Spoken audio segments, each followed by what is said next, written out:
There's no one here, of course, yet. Nope. Behind the scenes, just the Yeah. voices of Vyasar and Matt. Ooh. It's spooky. Very spooky. You can't see our faces, but you can hear our voices. Ooh. We should have a theme song playing right now. We should just do voices right now. This is the ghost of Richard Nixon.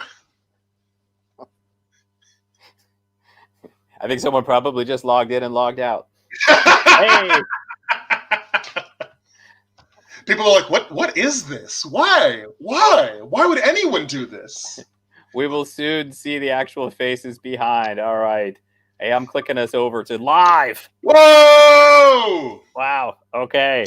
Live and in person. Yeah. So this is like the pregame warm-up as people come into the booth across the way. I won't even introduce this other guy. I don't even know. I've never met him before. This is where we're supposed to be juggling and like doing, come on, come and see, hey, big show. Carnival barking. Yeah, barkering. What is the... Yeah, I don't know. I guess it would be barkering. It probably would be. Yeah, we're barkering. Or barking? Yeah, we're barkering it up. Works for me. All right. So, for those of you who have logged in, this is pretty much how we anticipate the evening will go. Either the claim to fame or the fair warning that this would be a rollicking chat of lots of fun. So, I'm thrilled tonight to have with me across the country from Austin, Texas right now, Vyasar Ganesan, star of Indian Matchmaking. That's what I'm going with. Yeah, scare quote star. No. And we're just going to chat about some stuff. And if you guys have questions, you can pop it in if you're on YouTube Live. If you're on Facebook Live, just put something in the comments and we're happy to answer questions. And we're just going to talk about random stuff. So in case somebody here doesn't know, I'm going to let Vyasar introduce himself and maybe even what is he even doing here? Like, talking with a political candidate in Western Pennsylvania. Yeah, District 6, Western Pennsylvania. What's my connection? Well, I know really. I went to Allegheny College in Meadville, Pennsylvania, graduated in 2012, and Matt, or as I know him, Professor Ferrence, was my senior project advisor. And we've remained close ever since. He started teaching me my junior year, and we've been inseparable ever since. He is the reason that I lived the life that I lived, and I applied to grad school and did all the things that I did. And we've remained very close friends ever since. But yeah, I love Western Pennsylvania. I lived there for 4 years when I was in college. I'd regularly make trips to Pittsburgh. I'd regularly make trips to Erie. I dated a girl who lived in Albion, so my cred is solid. That's right.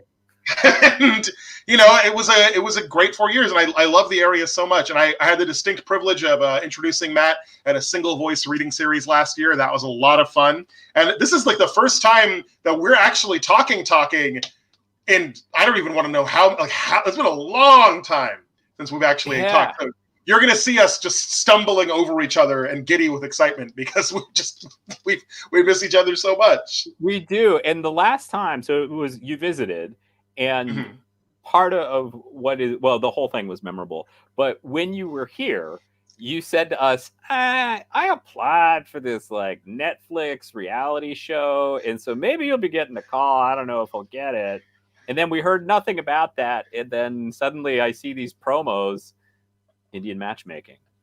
And so that's the last time you were here, I think. And you brought the swell jacket, which I'm not wearing tonight. And I wish I had thought to bring it in, which was fantastic. I'm glad that you still wear it. I'm glad that people still love it. But yeah, last time that I was there, I had just started the process, and I was like, yeah, we'll see. It's going to be this thing. I don't know who's going to watch it, because this was September. This was like fall of last year, where things had kind of wrapped up with the filming, and there were bigger fish to fry in my life, and it was just like, we'll see what happens. Because at the time, we thought, who's going to watch this show? Literally, I have no idea who was going to watch this show.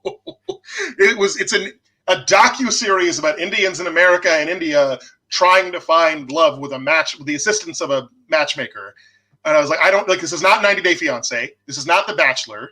This is something completely different. But it turns out everyone I know has watched it. And everyone seems to really like it. I'm very grateful for that. But yeah, I had to keep it a secret from you, Matt, and I'm sorry about that. I know, that's all right. Yeah. Well, since we're starting here, I mean, I think it's a great place to start because it's something, and we'll get to stuff in Western Pennsylvania and politics stuff, but it was such an interesting show, and it was such a heartwarming show to watch. And I think it would be fun to talk a little bit both about that and the experience, seeing your family, and the love and connection of that family, and also sort of the complexity of Indian American experience of all the I want to call them characters, right? It's reality TV, so it's a combo character, real person. They're not exactly themselves. But then there's also been some controversy associated. I mean, controversy is too strong a word, I think, but some criticism of sort of the portrayals, right? And I know that you've talked about this a little bit too, of like, how do you navigate the past and the present? I think this becomes a little bit where we start to connect with politics. Like, how do you honor in this beautiful way the traditions of your heritage and also think about what it means to be whatever, right? I don't know. That was heavy. That was heavy. No, that's a very heavy question. I think, my own family's relationship with marriage and history and matchmaking is very different. Like most of my parents, not most of my parents, most of my aunts and uncles and my family have gotten an arranged marriage of a kind where it was very relaxed. The kids knew each other for a while before they got married, or it was a more formal proceeding where like it was a family friend of a family friend who introduced them, and then they started like doing the whole process. But there was never like an outside hired professional to come in and arrange a match. And so it was new territory for all of us, because the matchmaker certainly exists as an option, and many Indians do choose to avail themselves of that option, but it's not the main way I think that most people in India meet. And I think that was what's so striking for Indians in India, was the presence of the matchmaker. And the idea that, if they need help to get married, there must be something wrong with them. And it comes up over and over again in the show that these people who are like having difficulties with dating and marriage need to go see a life coach, need to go see a therapist, need to find help because they're unstable or unhinged or there's something wrong. And it couldn't be further from the truth, right? That like these people who are not damaged goods by any means, but the perception of them is that they're damaged goods, and the perception that because they can't get married is really harmful, and it leaches into every single aspect of what people think is problematic about the show. The gender issues, the colorism issues, the caste issues, just so many like things that come up from that because of just how difficult the show makes it be. At the same time, you put the show in front of any Indian person and they'll say, yeah, this is upsetting, but I'm not surprised, right? These issues have been known to the community for a really long time. The difference is that this is on a platform, A, that no one expected it to go this wide, and B, that people are seeing and taking at face value, right? That I have friends coming to me like, oh, that's what this is like. Yeah. That's what Indian marriage must always be like.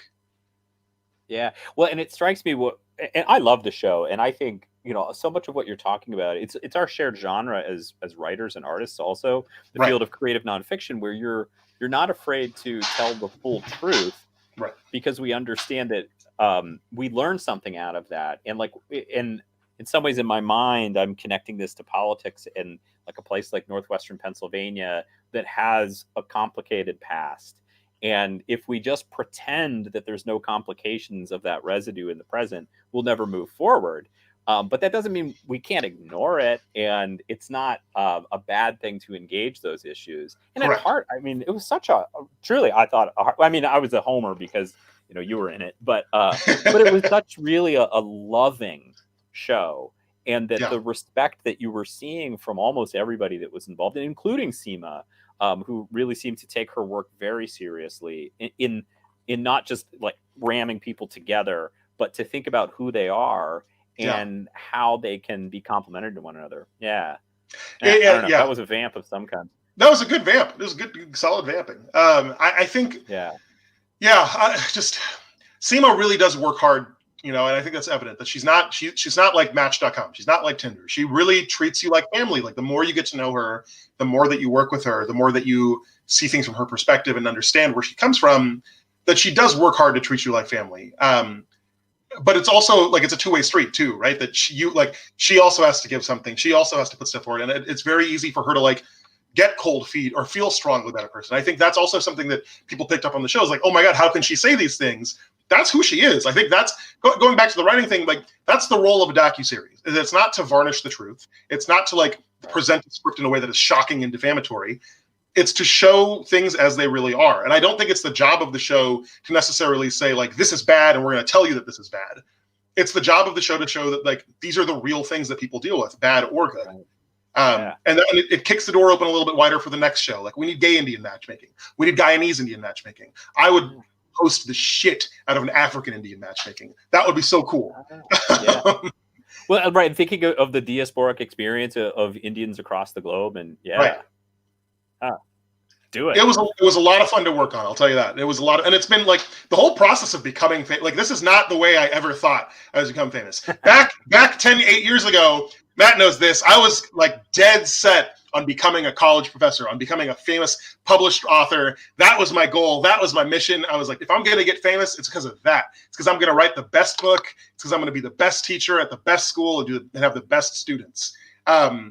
And to see how my life has come and turned and changed to where I'm now, I'm not McConaughey levels, right? But to a certain extent, within the Indian American community, I am kind of at that point, you know? Well, and there's something about being seen, right? Like that when your experience isn't being portrayed, to finally see people being portrayed or being themselves in American popular culture and global popular culture with this Netflix series, it means a lot to people when we don't wash out. And this is where I think I want to talk about American experience a little bit, and think about all kinds of things with that. And like when we wash out certain ways of just who you are, your identities, then you're erased from the picture. So you're in Austin, Texas, right? Yes. And I got that. Like, you can tell from the Fiesta poster I got going back here.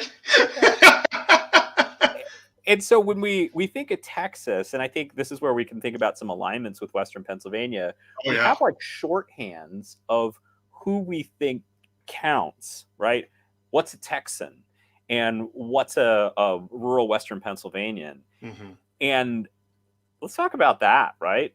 Like, it's not like you're the only Indian family in Texas or Austin, Texas, right? Like, what is that like, that cultural experience of being simultaneously Texan and Indian Texan, and the vibrancy of that second, third, fourth generation community in Texas? Yeah, I mean, Texas is going through a massive cultural flux right now, with just the big cities are becoming bigger than ever, and the small towns are disappearing slowly but surely.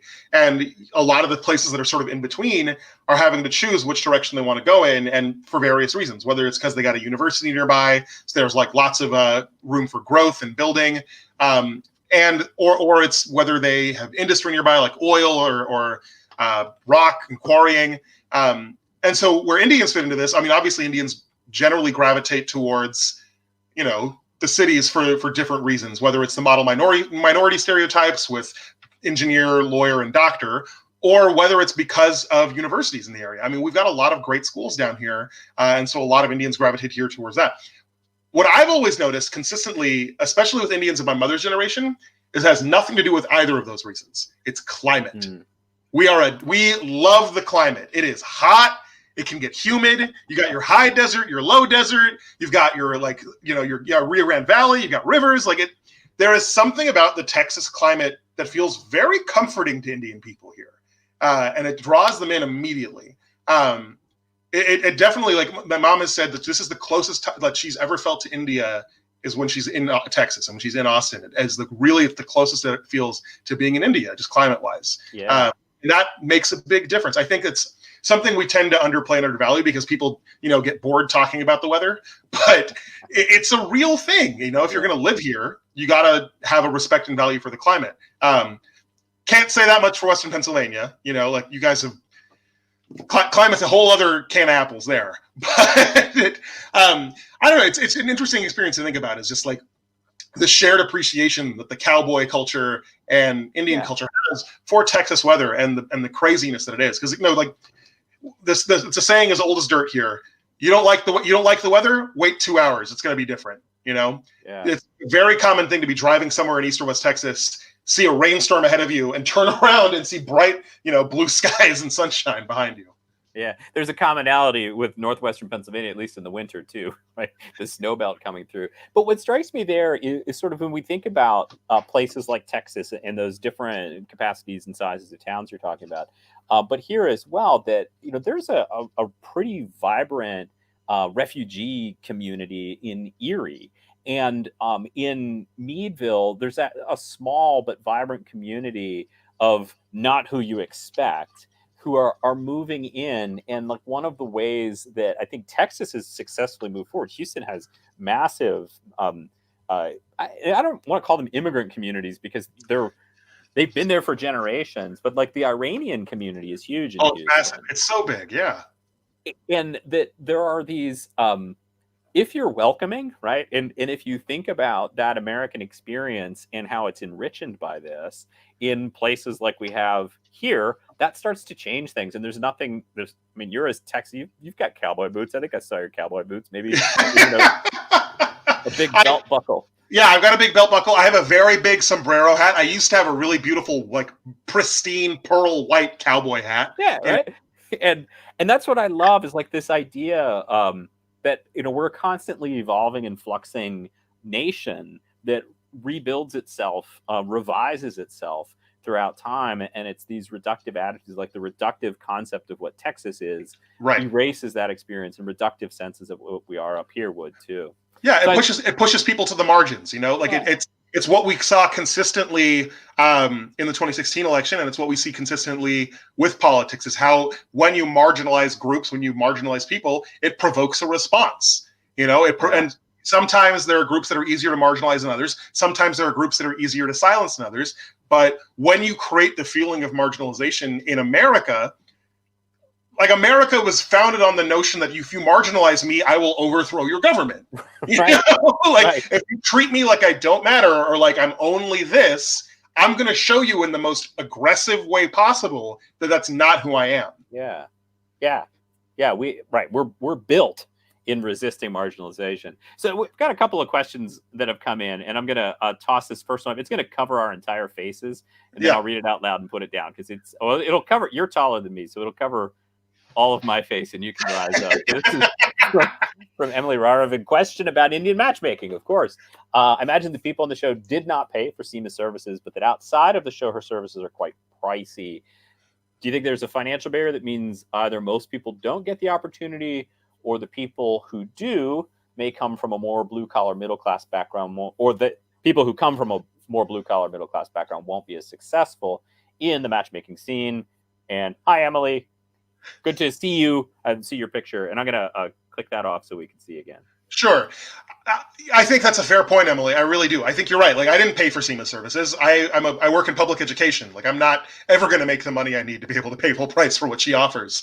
And that you're right. That does shut people out of the matchmaking business. It absolutely does. And that's not to say that there aren't cheaper matchmakers around. And that's not to say that there aren't enough matchmakers around who can offer discounted prices, for sure. Like, I totally believe that exists. Plus, like, after watching the show, I guarantee you that every single Indian auntie around the country is thinking, well, hell, I could do that. Yeah, right. The other side of it, too, like the whole blue-collar middle-class background won't be as successful in the matchmaking scene. We see it consistently in the wedding scene in general, that it's the Pride and Prejudice argument over and over again, right? That there is a real prejudice about wealth and success, and there's a real prejudice about perceived social standing. In Silicon Valley, there's this big court case going on right now that may make it to the Supreme Court about casteist hiring practices. It's been happening for a long time, but it's only now reached critical levels and critical awareness during 2020, during the point where we were able to talk more about social issues and racial change in a way that is really significant. And we're seeing that bias creep in there as well, because they're not, when they say, okay, we're not going to hire you, they never say we're not going to hire you because of your caste. They use other ways to find it out. They're like, oh, like, this is really interesting. You're clearly from India. What village are you from? And they use that to try to like weed it in, or like, oh, you're eating that kind of food. Like, who taught you how to make that? And like, based on whether it's your mother or like, it's all these little things that mean nothing, but they're very sly and subtle ways of trying to determine what your caste is and figure that out. And so that bias is implicit in a lot of Indian culture. I mean, say what you will about us, we love to judge. We love to judge. There are plenty of people who say like, oh, Indians are so nice and polite and warm and friendly. To your face. You know, Mama didn't raise no rude boy, but there's a real aspect of gossip. I mean, we have a whole word for it, gupshup. I mean, that just it exists, Yeah. and that judginess, like it comes from a lot of different directions and for a lot of different reasons. But there is a real bias against perceived unsuccessfulness and lack of things. I remember a family member once told me, "You're not a real success or worth anything if you're not making $100,000 a year." And I told him, "Well, I'm never going to make that. So do you think I'm worthless?" And he had no response because it's like, of course, I'm not going to say you're worthless. You're my flesh, like you're my flesh and blood. But at the same time, there's this weird cognitive dissonance that happens there too, and it's part of also the model minority thing. It's part of also the perceived notion that these are the only things that you can do to be successful. It definitely all ties into marriage and matchmaking for sure. Yeah. So economic status matters. This is a terrible pivot, but maybe a perfect pivot, right? Pivot away. Well, yeah. I mean, just like thinking about this, the way that, so in the exotification, right, of other cultures, it's easy for people to be like, well, yeah, that culture, where we need to recognize as well that it's not castes, of course, because it's American culture, but that we have these similar layers of socioeconomic judginess about who matters and who doesn't matter. And that's something I'm talking about here all the time politically, and that we are in this confluence moment of Appalachia and the Rust Belt in northwestern Pennsylvania, where we are literally thought about as lesser human beings from an economic standpoint because we exist to provide the labor for wealthy industries. And I think that sometimes in literature, right, you can read something else that can help you see your own experience, and recognizing the way that some of these barriers are so difficult to break culturally and politically here are coming from that same human fallibility of judgment and separation, who automatically matters as more than someone else. And that's what we need to resist culturally, politically, economically, racially, harmonically. I've seen it pop up more and more over the internet in the last year than I have ever before. But the notion of like teachable empathy and people saying, "I don't know how to tell you that you should care about people," because I think it ties into this base notion of like recognizing that we are all the same is one level, but also recognizing that you need to care about that like, yes, like we are all human beings biologically, but like at a socioeconomic level, like why is there this inequity? Why is there this inequality? Because clearly somebody at some point thought we weren't all the same. And somebody at some point thought that, a Manichaean discipline was a better way to organize society to create inequality and everything. And it creates a lot of problems, and it creates this massive rift between people. I was the last time I was in Western Pennsylvania. I mean, it was very clear to me too, watching how Meadville has changed, watching how the makeup of Allegheny College has changed, and the perception of the student versus the townie. It's a real thing. It's a real bridge that needs to be, like a real gulf that needs to be bridged. And it's hard too when you just keep adding extra layers to it. My first day on campus, I was walking around town, and there was a small boy, couldn't have been more than 10 years old, who pointed at me and said, "Look, Dad, a terrorist." He had no way of knowing I was from Texas. He had no way of knowing that I was Indian or that I was born here. He had no way of knowing that I was a college student. That was what he saw. And in my mind, I remember at the time, like I pitied him. I didn't feel angry or upset. I was like, he doesn't know better. He has such a shitty education system and such shitty role models around him that he has never been given the opportunity to like advance his S, which I now recognize is also me, like talking from my high mountain of public education and saying like, oh, he deserves more, he deserves better. Like this is like the world around him is terrible. Western Pennsylvania is the reason behind his falling back, which is it's the highest presumption, right? Especially coming from Texas. It's the highest presumption. I mean, this is some redneck country back here. Yeah, you're Texan, so of course you're going to be judgy. Yeah. You got that too. But yeah, and that idea of cultural learning that has nothing to do with what's happening necessarily in a classroom or elsewhere, but that experience and then these national narratives that circle. And so anybody, I don't know if you had a beard when you first got here, but you had long hair, I and did. like to perceive anybody with darker skin than themselves as automatically being categorized. I mean, that's that great flaw, and that's even too mild of a term for this. But the problem of politics, when politics creates these artificial enemies, is that it's useful politically, Oh but yeah. then what you're talking about on the street is who's punished by that, and it's that boy and it's you, that we have to find ways to come back from that. So I'm going to Yeah. pop up a couple more of these questions that are coming through too. Let's Here's do one it. from Rachel Robertson, who's saying hello. Hey, Rachel. What's it like to have a more public platform? I think this is a great question to think This is a about really the good past few question. months from the show. And I'm really interested in Vyasar's answer to this too, and campaigning, and what responsibility, good word, Rachel, do you hold as public figures? And I'm going to add to that as I take this away, so we can, again, you're taller than me, so we can see your face, but only. He's making this a bigger deal than it is. He is not that short. He's just the room. I've been in the room he's sitting in. He's got a very low chair. His butt is basically on the floor. Yeah, I'm actually 9 feet tall. But so I'm going to let you answer this one first about that responsibility of being a public figure. And one of the things, like you're doing tonight, you've been doing in Texas on several different occasions, is that you are lending the notoriety and celebrity that you have to political causes, to actually chatting with I don't know, some state house candidates down there, or some U.S. Congress candidates. Mhm. So why have you decided to use it that way? And like Rachel asked, what responsibility does having this platform presume? It's funny. We actually just finished filming something on Sunday called Dungeons and Dragons for Democrats, or D&D for Dems, as a big fundraiser, and it was incredible. It was a really, really fun event, and it's going to go live on the 12th. It's going to go live on the 12th, which is the day before early voting in Texas. But that really it speaks to it, is that I get to do, like, the best part about this whole process is not watching my Twitter followers go from 900 to 10,900.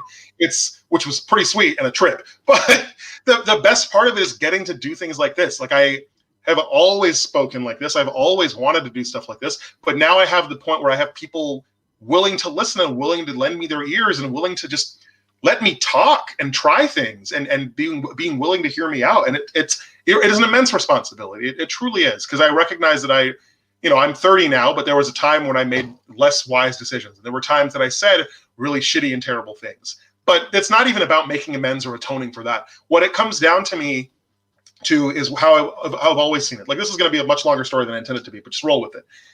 I started working in education because and I've always wanted to work in education because I felt like it was giving back to something more, in a more substantial way than just getting volunteer hours.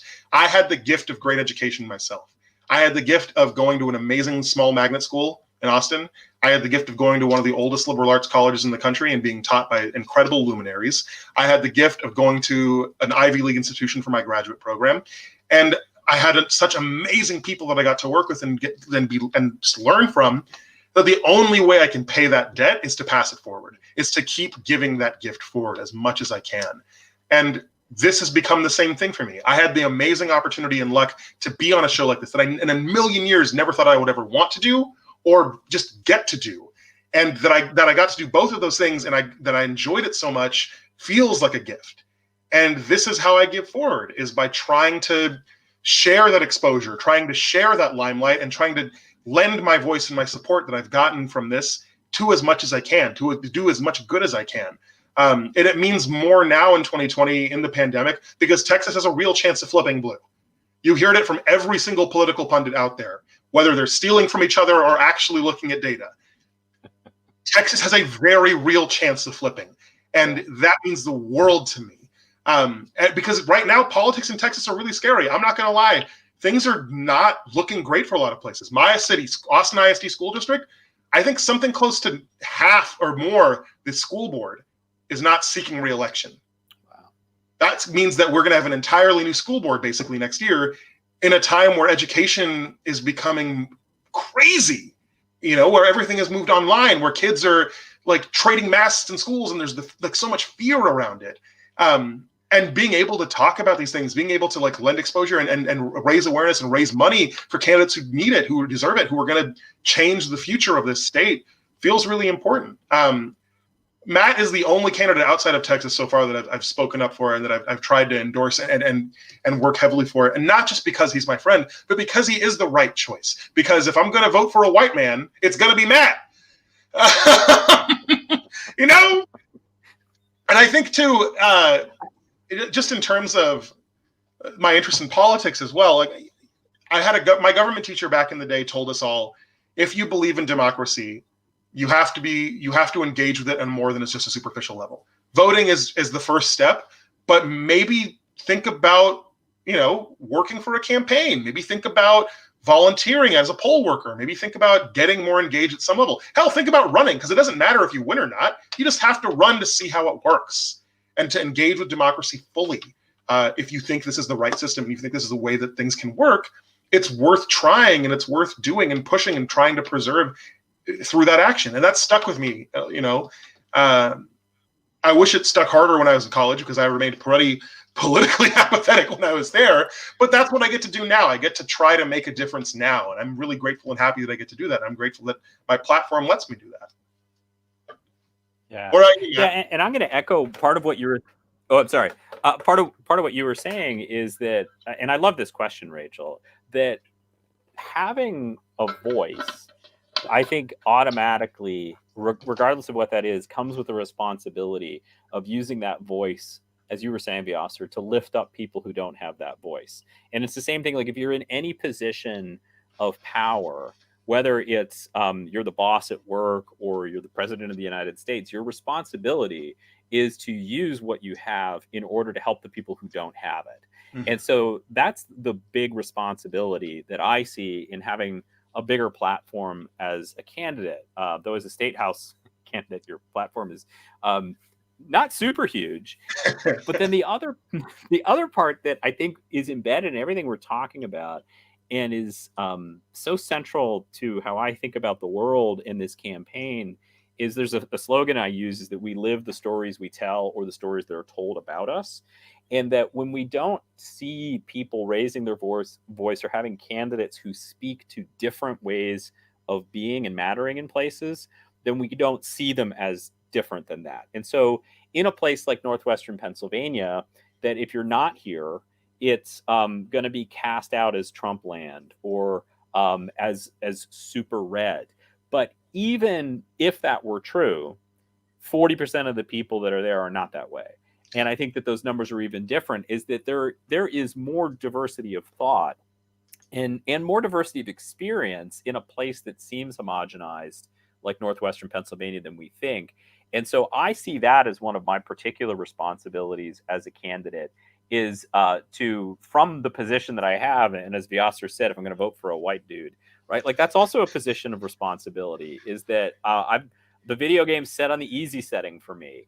And so if I don't use that setting to try to help other people get their voice and be treated fairly, economically be treated fairly, socially, culturally, racially, all of that, then I think that it's a grave abdication of your duty as a human being, and that you're just abusing power that way if you wind up being in a position where you decide you're just going to fight for a status quo that wants to exclude lots of other individuals.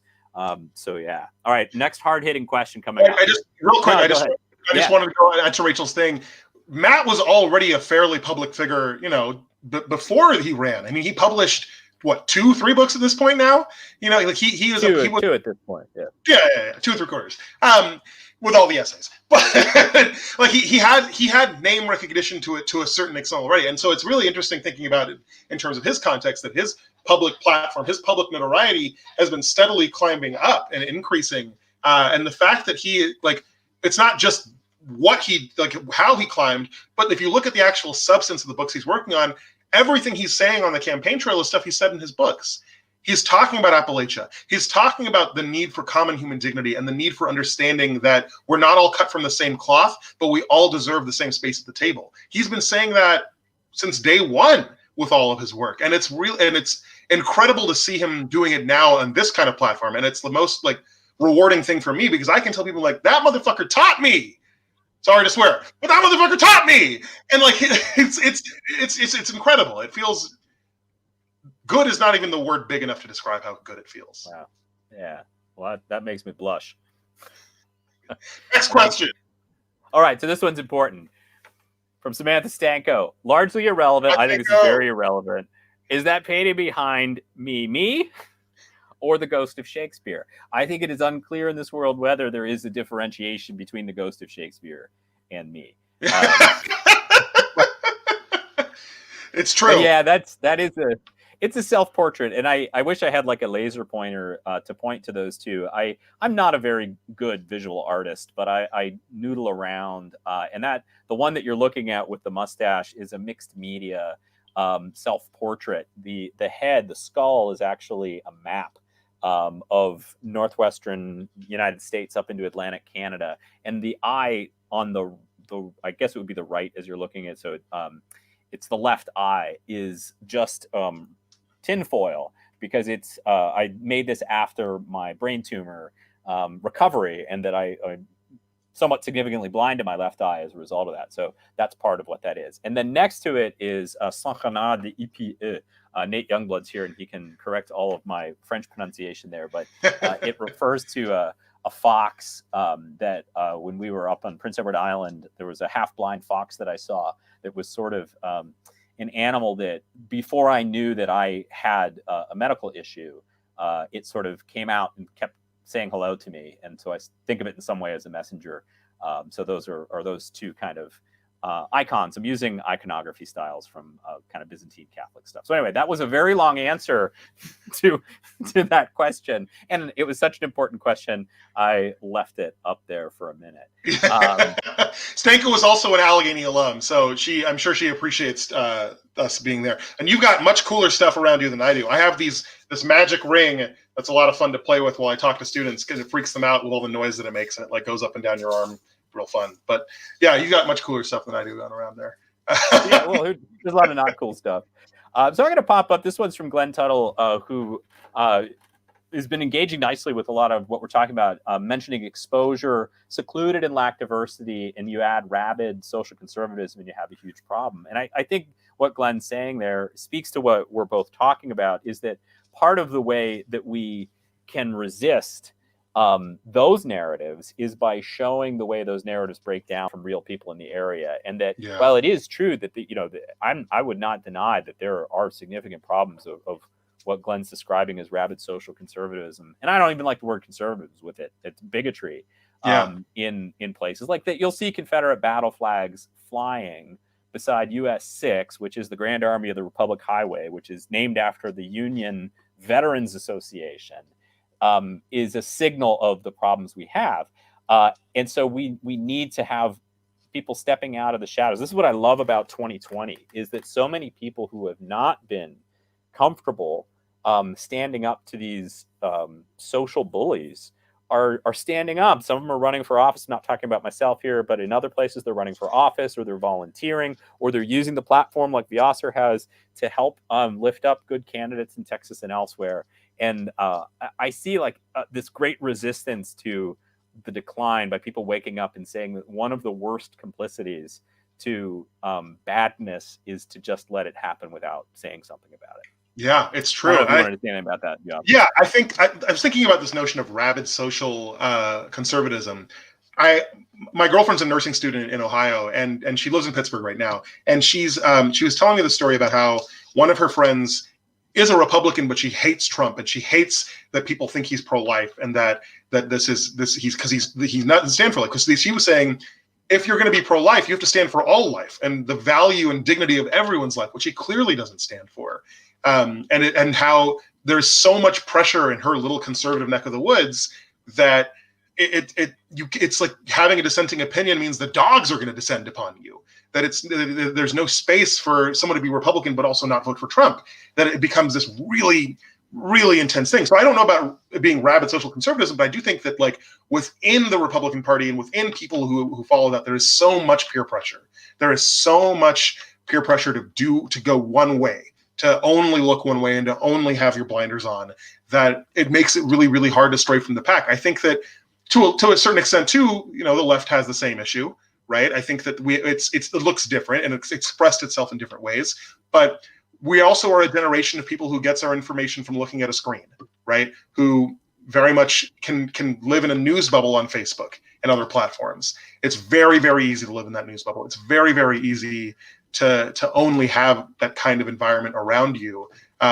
Because I don't think it just ends with who is around you. I think it begins and ends, frankly, sometimes with what you see online and what your access is available like there too. Yeah. Yeah, this is actually, I think, a good segue into Nate Youngblood has a question. If we could both talk a little bit about where and how we grew up. And I think this connects in so, I grew up in Western Pennsylvania, in southwestern Pennsylvania, in Indiana County, which is a county that's pretty much exactly the same as Crawford County. I grew up on a farm, and I grew up in a conservative family of Republicans, and many of my closest family members are still Republicans. But the reason I thought this was a good segue is that the family members of mine who are still Republicans are aghast at what has happened to the GOP and the compromise that's happened because of team play, right? We just have to vote for them because they're a team. I think one of the greatest victims politically, and just politically, I don't mean in personal victimhood, but the greatest casualties, it's maybe a better term politically, of Trumpism is the Republican Party. That what was left of the respectability, it has been eroded away. And I think there are so many Republicans in Crawford County, in Indiana County, where I grew up, in Texas, that are really reeling because they've seen what's happened to their party. That there are principled ways to be conservative, and I respect that. But as far as growing up, like I welcome and value that I had that background, that I understand how that works. I grew up also in between two sort of worlds, in that I grew up on a farm, raising animals, showing goats at the county fair, mucking out stalls and doing all that stuff. But my father was also a conservative environmental conservation professor. So we were also a family of nerds. And I think that connection is really important, is that there's not a division between the farm and the library, in the same way that there doesn't have to be a division necessarily between conservatives and liberals. So that's a bit about where I came from. So how about you, Vyasar? How did you grow up? Yeah, so I grew up in Austin, Texas, in the 90s, and it's everyone in Austin is going to hate me for saying this, but I remember when most of the roads in this town were still made out of dirt.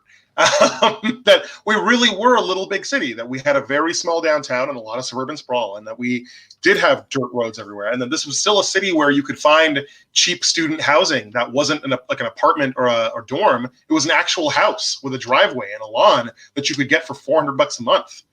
That was, and even then that was considered like, well, it used to be 200. But like we always forget too that Austin's history is so rich and strange in so many ways. I mean, the city was originally founded at a spot called Waterloo because it was a place that on the trail where you would stop to water your horses and piss. Like that was the place. They have these lovely springs and rivers and everything, and it was just a beautiful spot to relax and cool your heels and completely void your bowels everywhere. So it was just like we were a filthy sinkhole for a long time that transformed into this paradise of affordable student housing, of great live music, of cheap beer, of just like a really intense cultural melting pot.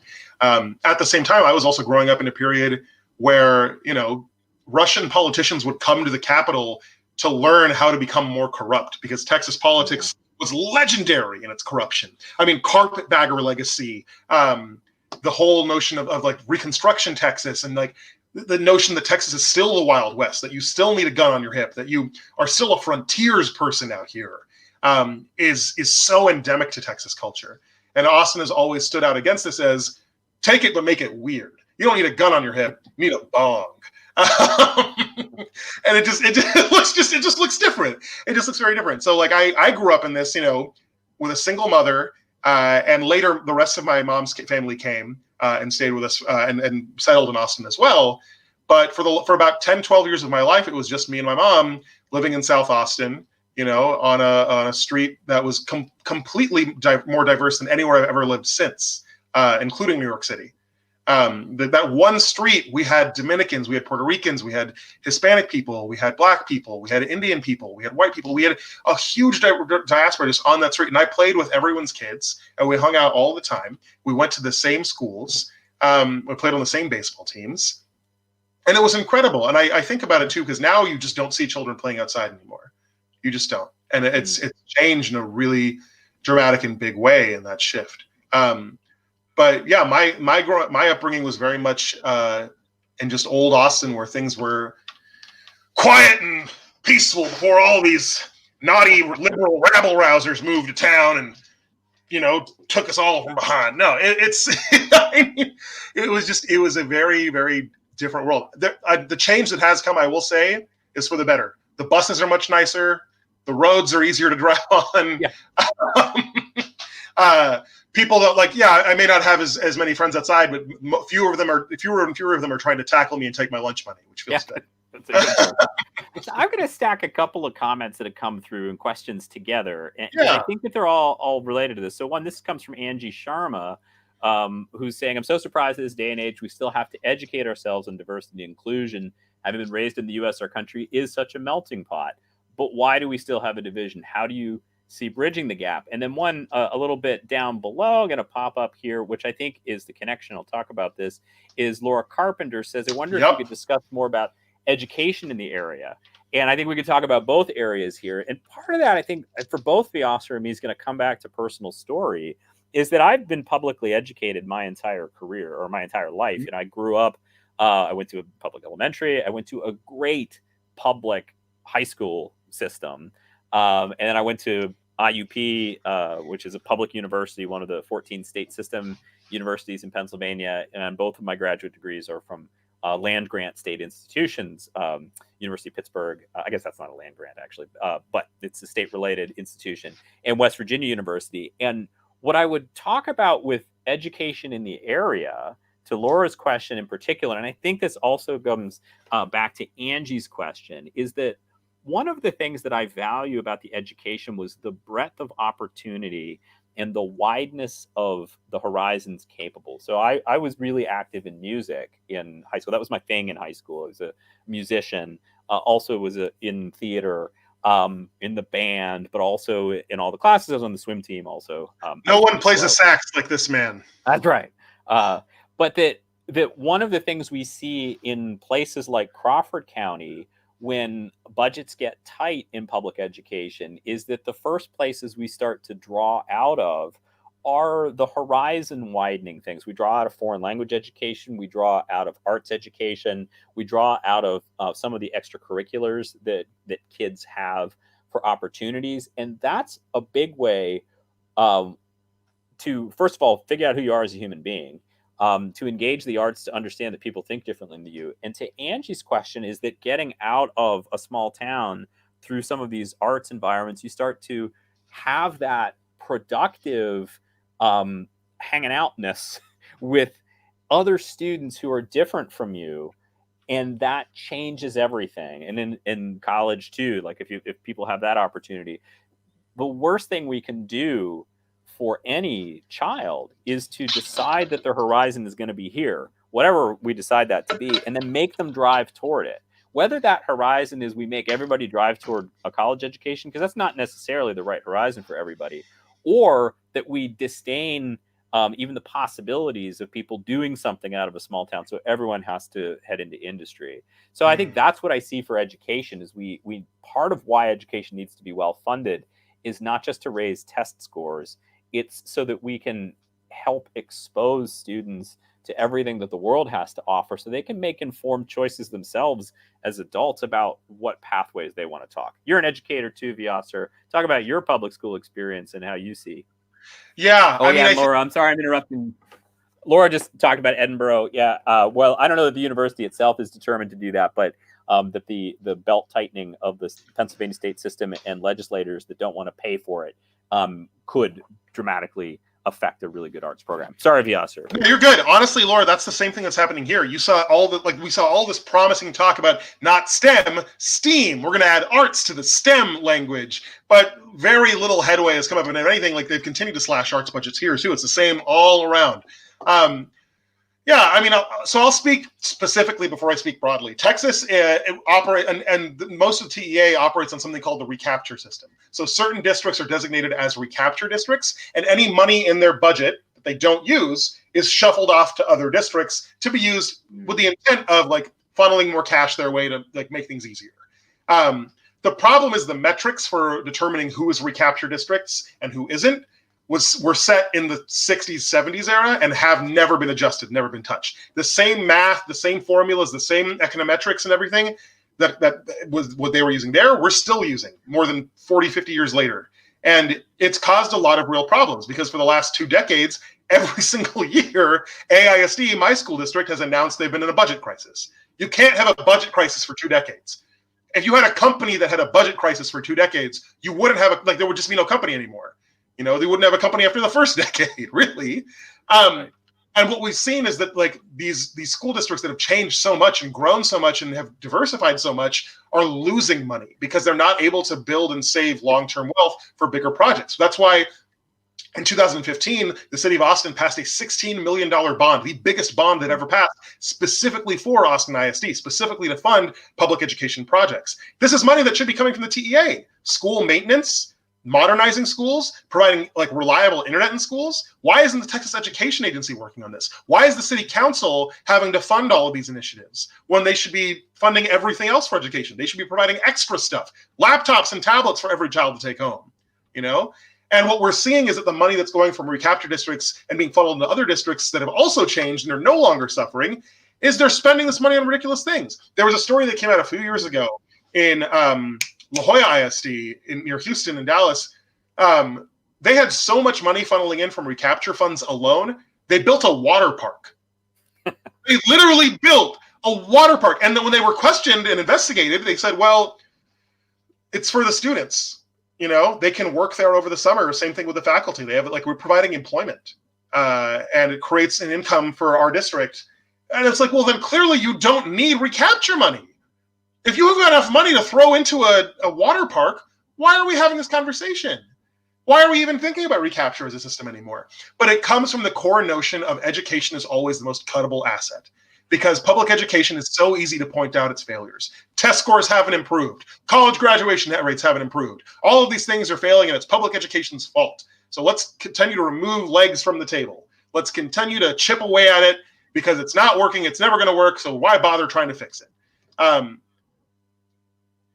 Which is just such a short-sighted argument. You didn't give it legs to stand on in the first place. You also weren't willing to let it change and grow and develop. That public education is more in need of change and rapid change than ever before, which I get is hard, right? Public education is probably the nation's biggest bureaucracy. So getting any kind of system-level change is going to be really, really tough.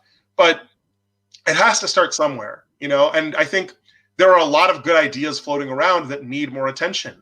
Whether we're talking about universal basic income, whether we're talking about raising money not just for teachers, but also librarians and custodial staff at the school, whether we're talking about changing the focus from enrollment numbers to student retention, because that's something that we see so keenly in my district, that students are staying for a certain point, but when they realize, oh, well, if I get the high schools in my district aren't very good, but there's this charter school that will bus me in and give me a free uniform and meals and 3 meals a day, I'll just go there. And not to bash on charter schools. I used to work for a charter school, and I've much love for charter schools.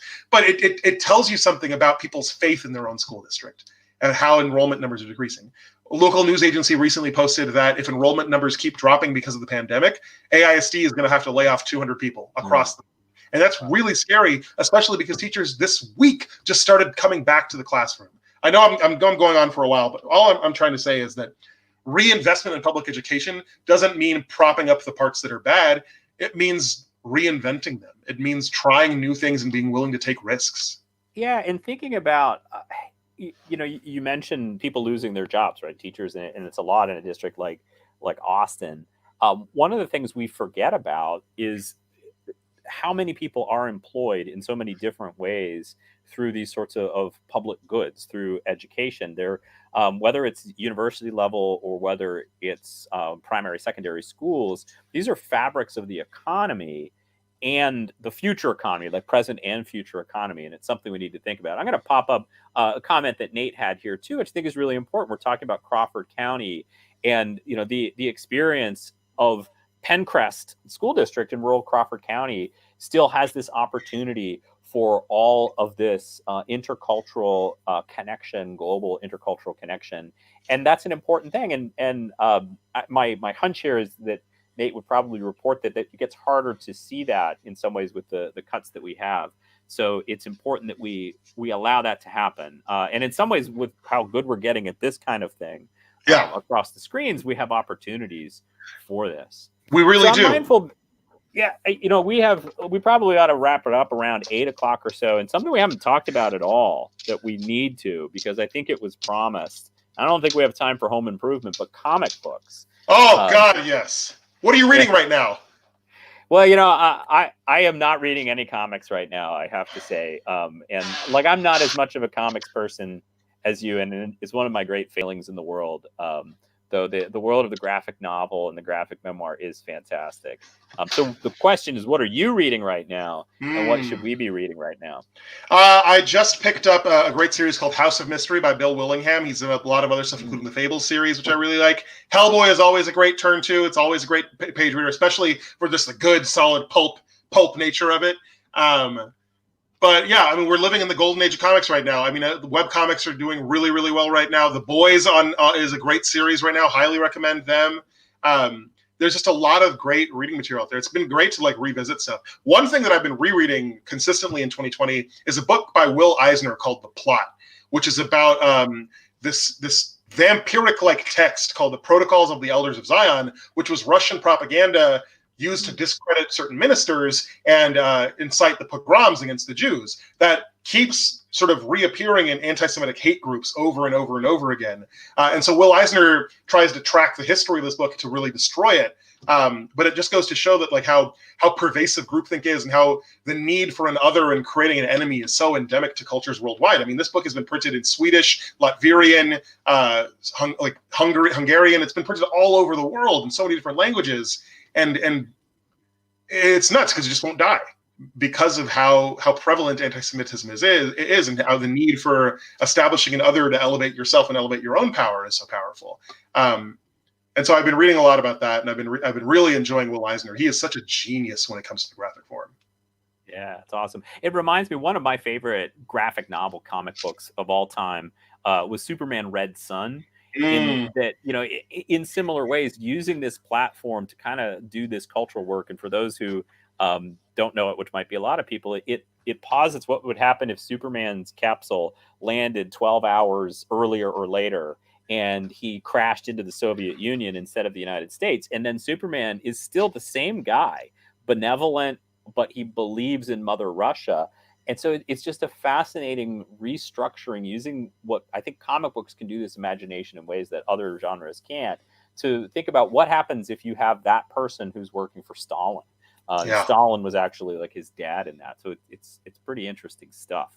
It is. It tells a really unique story in a really, really unique way. And visually too, like the cues that it's able to create too is genius. Yeah. Yeah. Awesome. Well, I think in many ways that's a good ending point. Our viewership plummeted when we started talking about comic books, which is fine. That's par for the course. I'll throw it out there. You know, lots of great questions, and we don't only scratch the surface of talking about public education here. I encourage anybody, if you're interested in chatting more with me or have questions about it, you can shoot me an email, and I'm happy to talk about education and things that are happening here. I'll just throw this one up here just so it's there. You know, I don't want to say too much. Donate to this man. Give him your dollars. We're headed into the last, inside of a month for the election. And so we're trying to get the word out as much as possible. Just telling people, you know, that I'm running, if you're here in Northwestern Pennsylvania, is a really big deal. So they know that I'm out there and what I stand for. Yeah. Right, thanks, Vyasar. Yeah, right. And we've been sending postcards and things. I appreciate you coming in tonight. It's just fun to chat. I hope that everybody watching enjoyed this too.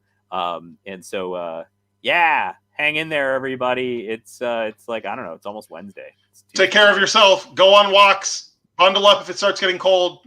Be healthy. Yeah. Yeah. It'll Make good snow choices. next week, bro. Good night, everybody.